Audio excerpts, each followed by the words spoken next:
在《甄嬛传》中有一个角色，虽然不是反派，但大多数观众偏偏对他喜欢不起来。这个人就是浣碧。那么为何浣碧这么让人讨厌呢？今天让我们来细说一下浣碧招人烦的4个特质。浣碧招人烦特质1：以小人之心夺君子之腹。小主不觉得他是小人得志，飞上枝头就显摆给咱们看吗？一会儿是苏州的浮光锦，一会儿又是皇上欣赏的宝石簪子，好像我们没见过似的。住口！此处浣碧口中的他指的是安小鸟。看过《甄嬛传》的宝子们都知道，安小鸟第一次得宠得益于甄嬛的引荐，于是安小鸟投桃报李。我记得这浮光锦一共才几件，皇上都赏了你吧？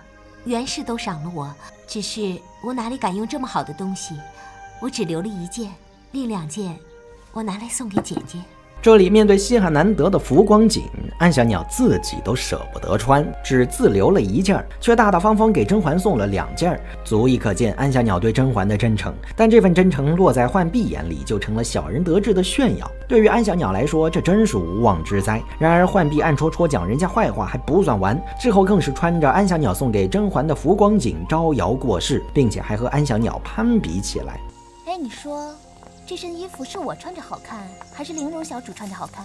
在得到旁边小丫鬟的恭维后，浣碧整个人都飘了，说话也更加刻薄。她原就是穷门小户出身，再好的料子用在她身上也是白费。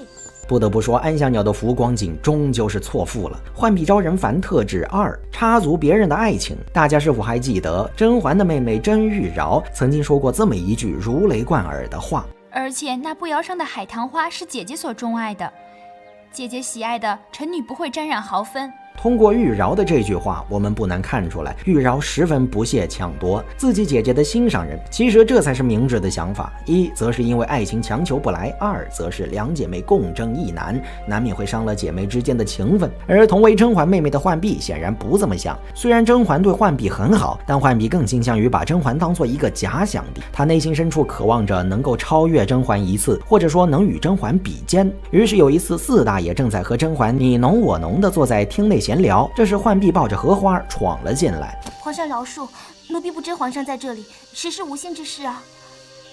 小主，浣碧不是有意的。闯进来前，浣碧已经听刘珠说过，4大爷在里面。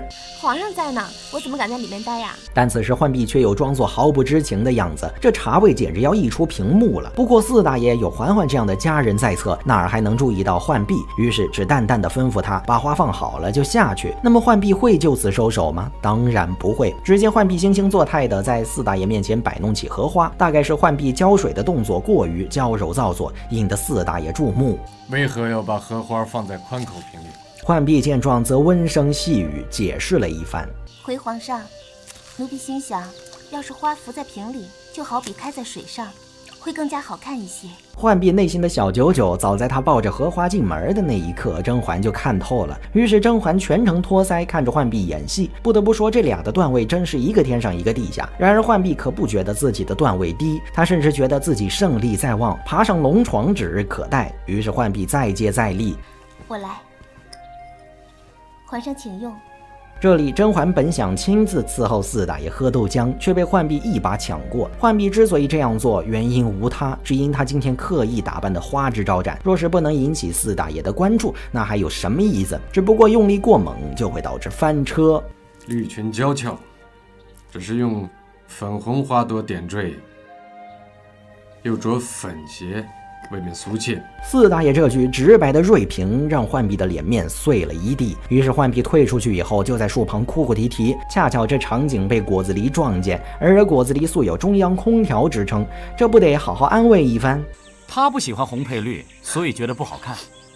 其实这各花入各眼，本王就觉得挺好看的。讲真，这样一个高情商会讲话的高富帅很难不让人心动。所以从这儿开始，浣碧又喜欢上了果子狸。虽然后来浣碧明白果子狸心中只有甄嬛一人，且甄嬛也爱着果子狸，果子狸和甄嬛属于两情相悦，但这并不妨碍浣碧抢夺果子狸。至于抢夺的办法，看过《甄嬛传》的大家也都知道，那是在一次和宫夜宴上，浣碧先设计让甄嬛小象从果子狸的袖中掉出，然后在恰当的时机站出来认领小象。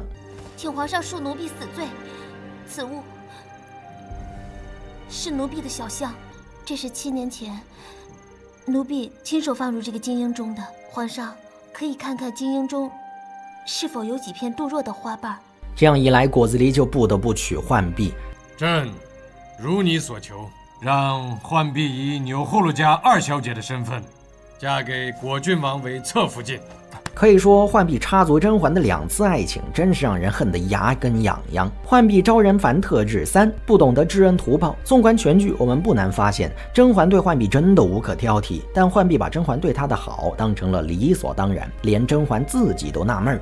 我对他并非不好，他竟然这样按捺不住。要想知道浣碧为什么会这样，我们需要弄清楚，在这部剧里真正亏欠浣碧的人是谁，这才是浣碧要所偿的对象。其实真正亏欠浣碧的是甄父甄远道，并非甄嬛。甄远道犯下的债不应该由甄嬛替他偿还，但浣碧很明显就没搞清楚这一点，所以他一边声情并茂地说着对不起嬛嬛，一边又毫不犹豫地做着伤害嬛嬛的事儿。长姐，对不起，这个位置原本应该是你的，是我占了你的。我知道你心里有我也是。浣碧很像那种伪君子，他既要做坏事，又要怕担坏名声，于是在人前装出一副迫不得已的样子，逼得别人不得不原谅他。这也属于道德绑架的一种。他的道歉不是真心悔过，而是为了让自己更安心地行不义之事。浣碧招人烦特质4，自视甚高，爱记仇。甄嬛回宫以后，一次在公道上偶遇了拽妃小叶子，两人寒暄片刻，小叶子就冷淡地告退了。嫔妾身子不爽，不能陪娘娘说话了，先告辞。小叶子前脚刚走，浣碧后脚就在背后吐槽他。他怎么这样无礼？不过是仗着皇上喜欢他罢了，怪不得别人都说他孤僻桀骜。其实从这儿我们就能明显看出来浣碧的小心眼。后来内务府送来了几匹实心缎子，甄嬛看见其中有绿色的缎子，感觉很适合小叶子，于是让小允子给小叶子送过去。小允子过来，那匹浅碧色的锦缎给宁贵人送去。本宫看他大约喜欢绿色，那颜色也衬得起他。这时浣碧更是语气强烈的阻拦。小主忘了他先前的样子了吗？送给他这么好的料子做什么？甄嬛对浣碧的这种态度感到不解，于是两人接下来有了这样一番问答。你和他刚见过一面，怎么就弄得跟冤家似的呢？奴婢就是看不惯他桀骜不驯的样子，把自己当什么人呢？这里浣碧嘲讽小叶子位分不高，却端着宠妃的架子。但反过来想想，就算小叶子位分不高，那也是主子，不是浣碧一个丫鬟能说嘴的。而浣碧显然不把自己当做丫鬟，所以才整天议论这个挑刺儿那个。其实小叶子的态度也就是冷淡了一点，倒也没有很无理。浣碧实在没有必要这样针对小叶子。可以说浣碧的这种激愤态度，恰恰体现出她的自视甚高，爱记仇。分析了这么多，只想劝宝子们一句：如果现实生活中遇到浣碧这样的人，2个字：快跑。